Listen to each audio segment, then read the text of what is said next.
Le devoir nous appelle, mesdames, messieurs, vous qui nous suivez sur Nouvelle Tendance Télévision.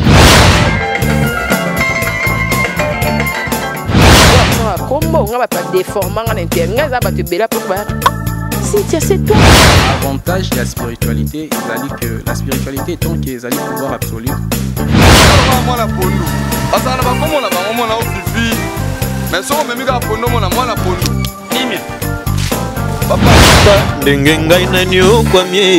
Na boloko ya bolingo oyo nzamba lina zwa pe bambona ngapie ya ona préféré na sala ngafio Accepte d'écouter cette bague que je place à ton doigt. partout, bienvenue dans notre chaîne Nouvelle Tendance TV, votre chaîne de proximité, votre chaîne qui est là pour vous donner toutes les informations partout dans le monde ou République démocratique du Congo. Votre émission Infopers aujourd'hui, Melibino, l'un des présidents et cet espace, vous voyez, nous sommes sur Kabamba, et un espace qui il y a de manger, il y a à boire aussi. Président Ibrahim Moussa Sato, mais qu'on se loigne de long et de large, on expliquer comment fort nini mutu akoki kosala pour avancer na baffaire parce que bato ebele basala baffaire bayeba raté ba principe au moins na mutatongi ndako mituka o asimbi kisimo ebité abanda wapi na baffaire na ye pour akoma esika azali. Dans cette émission, on va parler avec M. Ibrahim de long et de large, après ça, des détails. Quant à moi, là, je dis merci à notre partenaire officiel, Johnny Sita depuis Switzerland. Merci à Ozosala pour la nouvelle tendance avec cette émission Infopers. Nous sommes infiniment reconnaissants. Je dis merci à mon caméraman Alidor Loye, le maître supérieur, sans oublier El Savio, Jordan Panzo dans montage, sans oublier Poupette et la Babire Noire. On passe cet spot, on se retrouve tout juste après. Il y a des choses dans la vie qu'on ne peut pas négliger, mesdames et messieurs. C'est l'expression et l'impression. Vous savez, à chaque fois que tu peux apparaître devant les gens, ce sont les premières impressions qui restent. Quelle est l'impression que les gens gardent? Boutique d'habillement, exemple à suivre. Poto la poto, sur Ilon Mapouya. C'est vrai que l'habit ne fait pas le moine, mais on reconnaît les moines par leur accoutrement. Nous sommes petit boulot. Nous sommes à 24. La croisement de la direction Cambiana venu par exemple à suivre. Exemple boutique. Collection à collection, nouvelle collection. Pour vous qui aimez la classe, mesdames et messieurs, voici la solution. Odilon Mambouya, exemple à suivre. Exemple boutique. Odilon Mambouya. Rien à dire. Odilon Mambouya. Odilon Mambouya. Le président Ibrahim a mis des détails par rapport à principe au faire respecter pour nous avancer. Là je dis bonjour à mon invité spécial. Bonjour monsieur. Bonjour mon frère Miraim. Les autres écoutent l'autre sur le par rapport à comportement faire pour se comporter pour avancer. Ok. Et le d'abord il faut la peste merci parce que les journalistes ébélés bazo sala makamo bazo salate pour se déplacer. Dans ma propre moyen Nabino, boya quand même que tout ça la émission Nabino, et ça déjà malam. En tout cas, la Pesbino merci vraiment Makasi par rapport à Moussala Bozo Sala, Bozo encourager Bisoba, Banin, opérateur économique, Bozo encourager Biso. Merci beaucoup, moi c'est gentil aussi. Tout Banin, Maman, toi, même Maman, la question Biso. Mais c'est Ibrahim, pourquoi expliquer Biso, mais c'est pas mon bandit, n'a pas faire n'engini pour se retrouver l'homme, mais c'est Ibrahim, pourquoi ma paix stable, n'a pas faire, pourquoi me expliquer, bah téléspectateur comprendre, mais c'est Ibrahim, à Outiwa, puis pour Azalé l'homme, mais c'est Ibrahim, à côté d'un monde à faire. Bon, moi je pense qu'on a Makambo et Sengeli à faire, ça ne demande même pas qu'il faut autant la mingi.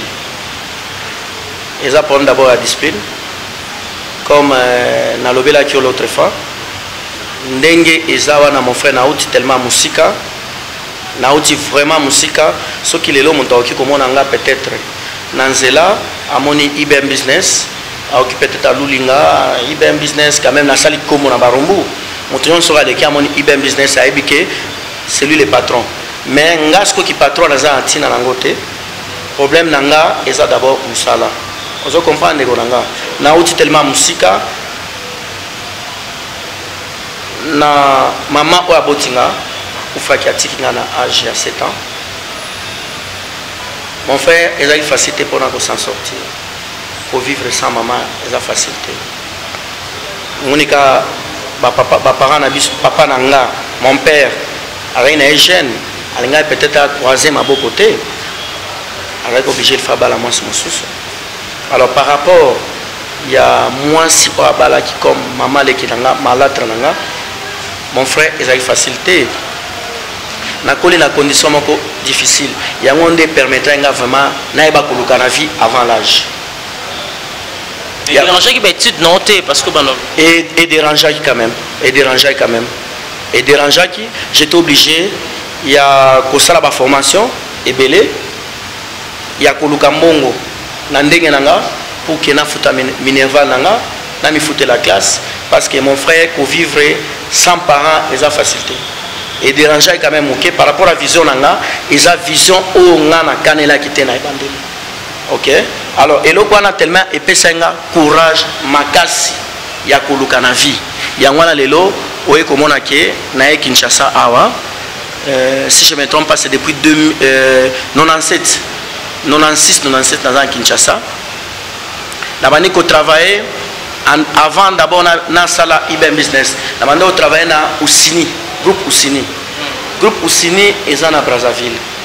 Ngane nazaki représentant ya groupe Usini awa na Kinshasa. Na travailler kuna na ekolongwa na groupe Usini, na eko sala skoyo pour créer société nanga. En dehors de ça, on a un parcours rebelle où est concerné Moussala. On a travaillé dans Celix Telecom. On a été agent simple. On a un niveau d'études nous. Niveau d'études nous. On a ceux qui na GD. Ouais, c'est ça. Naza vraiment na ceux qui na GD des places na suka kiwana. On a travaillé dans Celix Telecom comme commercial. On a sali ba formation commerciale na Celix Telecom. Dans Celix Telecom, on a eu quand même occasion, il y a des Français qui ont fait sa formation dans marketing et commercial. Ok. Nous avons engagé dans Celix Telecom comme agent simple jusqu'à tel point que nous avons commis chef protocole. Tant que Celix Telecom est kangi, nous avons fait une société avec mon ami Kumar, qui a vraiment aidé dans la vie, aidé M. Kumar, nous avons fait une société Fastnet. Fastnet, je suis parmi bateaux, mais mes clients et belé dans Fastnet. Au Babengi Corporate, j'ai quand même des clients dans un primature, dans un client vraiment, il y a ma casse. On est à Bissikanga na Zosas.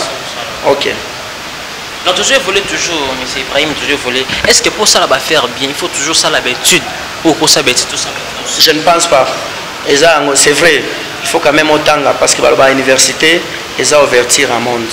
Il faut quand même apprendre quelque chose parce que ceux qui ont tangi pété ils ont passé on a que ça calcul il faut au salamois contrôle la musala il faut quand même avoir notion il faut quand même potanga. Est-ce qu'il y a une différence où il y a du champ aussi au batanga té ba sala ba faire ba avancer par rapport à ba au ba sala ba étude na ba faire ba sala ba commercial mais ba ça va faire ba échouer. Il y a une différence aussi. C'est le niveau comptabilité ba toujours na difficulté. C'est le plan vraiment comptabilité basé toujours la difficulté. Difficulté zanine. Au fond une société na yo. Il faut quand même jeter peu coup d'œil. Na makambazo sala oi ba compte oi ba bénéfice, on soit quand même il faut ça quand même na moins bagage. OK? Et ça misala mosu ça ne demande pas qu'il faut tanga ezali. Mais par rapport à misala oi sengeli mbongo, soit ceux qui ont tangi tozo ça misala yo mo, on a toujours na passe. Il faut quand même que vous ayez une notion de base. Et ça, c'est vraiment très important. Non, nous poursuivons toujours notre émission avec notre invité Boki, mais c'est vraiment tout expliqué. À quelque part, Maman Koufa qui n'a pas 7 ans, Bandi Koluka s'en sortir parce que Maman Koufa qui n'a papa, qui Maman Moussou, Bikandé, c'est la papa, soit moi si nous sommes difficultés comme papa soit à côté d'un amour, à ceux qui parlent sur la bonne bien. Dans cette émission, nous continuons mon invité spécial. Mais c'est Ibrahim. La difficulté, nous avons responsable. La conjoncture aussi à Mboka. Difficulté tous en l'État n'a pas aidé bisoté. L'État vraiment congolais a aidé bisoté. L'État a aidé banani ba taxe to bani parce que on a taxe pour non au moni ba FPI ils a pour nani ils a pour aider ba opérateur économique OK aux quand même aux na posa mbongo OK kuna défi ba kozoni so mbongo okozongisa mbongo ndenge bokolokana maintenant pour que comme na point wana que l'état def son mbongo sala activité kozongisa et là toujours na ba pourcentage difficulté tozana ngo d'abord liboso za l'état azo aider bisoté soki okeka na pembeni na commune Barumbu eza ba service ebele toza kuna service ya environnement toza na service na nini ya culture et art bazana kati kuna toza na économie mon frère ba taxe nyon so bazo déranger biso concernant ba taxe ezana ngo mabete nous sommes obligés que tofuta ba taxe wana mais biso tozo sa devoir na biso mais côté l'état zo zongisa biso esengeli pona biso te na sens que au monde na ba FPI et le kwana basala ngo uniquement pour que aider peuple congolais et aider ba opérateur économique. OK mais ils ont aidé biso te pour que l'état a def son mbongo ce que l'on a dans l'institution, mon frère, il faut que nous na kati pour que bape son bon. Oui, mais c'est président, tout le monde qui a une émission, il faut que ça batouka ba principe ni ba respecter pour na me corbo, vous avez bonne note, c'est pas avancer na ba faire na ba on peut. Et le quoi liboso na zolo ba o est concerné comme nini commerce baliaka jamais capital. Ata ozana problème ya makasi ya ndenge nini comme jamais ko toucher nini capital na yo. Et ça c'est un. Le deux, bato ebele au monde a bengi ndeko na poto a ebisie non tindela ngamba on a ça la commerce. Mais vraiment azana notion en commerce te. Et là ni na osala ba otindele mbongo aye peut-être azoteka mikate. Après ça va côté kamikate ce qui est simbité akati ake na mapa ce qui mapa est simbité akati ake peut-être la bandunda. OK na commerce il faut okamana eloko moko omoni ndenge toza awa ndenge ozomona IBM business restaurant bar terrasse restaurant terrasse dépôt mon frère discipline toza nango ya makasi eza awa eza nini toza en difficulté makasi mais discipline autotier il faut d'abord tokola musala parce que mutu nyonso tama bana musala eza facilité eza toujours na difficulté. Merci beaucoup mes amis. Secret ni vous allons secret récite c'est quoi pour nous avancer on va faire secret clé oyo secret récite eza au kangama musala moko maîtriser d'abord musala ozo sala maîtriser oui kolinga te ko changer même na niveau ya ba université ebele babunga bakokate pourquoi parce que azana azosala par exemple azana économie parce que amoni tel aza docteur yé palinga kota à la fin il va se retrouver azana eloko azosala te il faut kamana eloko moko ba principe na yo oyebiki ndenge na bandi boye na kusuka boye au bandi commerce par exemple terrasse ndenge toté continuer nango et on comprend les faillites, peut comprendre les avantages et les avantages. Chers téléspectateurs, nous sommes arrivés pratiquement à la fin de notre émission. Boki, mais c'est vraiment tout expliqué. Il faut le savoir, comprendre la matière le gros sale. Ce qu'on maîtrise le gros sale au sale en mieux. Mais c'est Ibrahim, message nous qu'on lancé, on peut ça va contact, va programme na yo tout dans tout va programme mais c'est Ibrahim. Programme par rapport à IBM business. Non, nga et là on a un kikolo ba programme nga eza awa restaurant za tofongola ka chaque jour. Ils ont mon côté za kokangama toza vraiment na posa batunyo sobaya pour que ba soutenir biso service ils service complet toteka ka soso toteka ka ntaba toteka ka stabilo nyonso sengeli restaurant ils en kati alors to senga ke batubaya ka ebele service vraiment ça vraiment adresse loko eza na endroit awa toza na Kabamba numéro 17 toza na commune ya Barombo numéro à contact eza 081 160 26 26 081 160 26 26. Comment dédicace au partenaire au sala na oki kolobaki ba partenaire nga baza tellement ebele partenaire nga liboso azawana Papi Kambo aza déjà sur place wana eko soutenir nga aza partenaire Papi Kambo azawana oui toza na partenaire nga principal o babenga Ira Chomba Steve Ira Chomba. Bonjour monsieur Ira Chomba. Bonjour. Moi nous on le bataille du Bama papa et monsieur Ibrahim.